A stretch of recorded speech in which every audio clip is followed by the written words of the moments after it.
他真的趴到我身上以后，我感觉好像没我老公的大嘛，我感觉他比较小。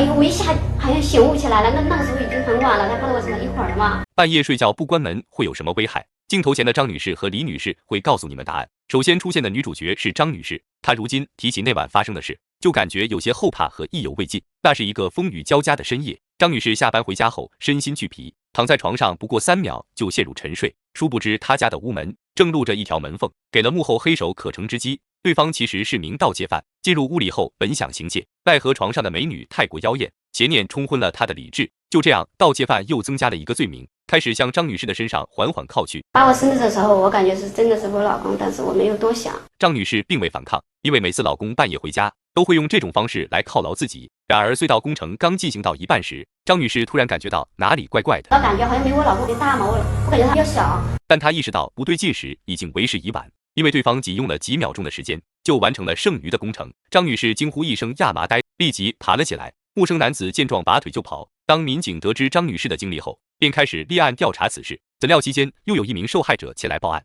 她的名字叫李女士。据她所述，事发当晚自己一直在床上等待男朋友回家，可等着等着却来了困意。因为男朋友没带家里钥匙，于是她把门开了一条缝，给男朋友留门，随即就躺在床上进入梦乡。可在熟睡当中，她感觉有人在抚摸自己，认为男友终于回家了，便心满意足地配合男友的各种动作。她像张女士一样，感觉尺寸不对，并在不经意间摸到了一块手表。后来我摸到他的手上有一个手表，因为我男朋友是从来不戴手表的，我就感觉到不对劲。李女士立即爬了起来，叫喊着对方到底是谁。然而陌生男子并未回答，也没有拔腿就跑，因为意犹未尽，男子打算霸王硬上弓。李女士情急之下大喊一声，自己男友已经到楼下了。男子闻言这才恢复理智，立即穿上衣服想要逃走。李女士下意识地拉住对方，想要报警，谁知男子竟还反过来咬了她一口。李女士疼得赶紧撒手，已经为时已晚，陌生男子已经逃之夭夭。警方通过调查得知，张女士在被侵犯后第一时间就洗了澡，所以她的身上已经没有了凶手线索。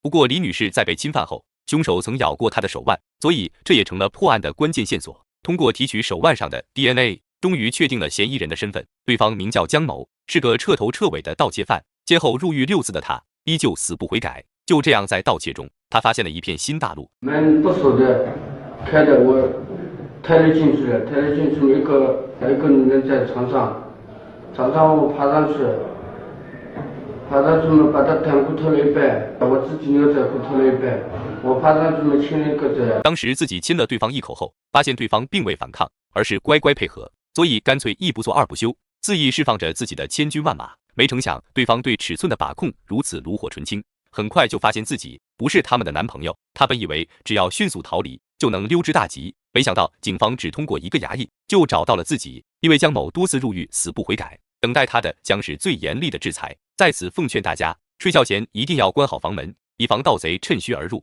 对此你们有何看法呢？我们下期再见。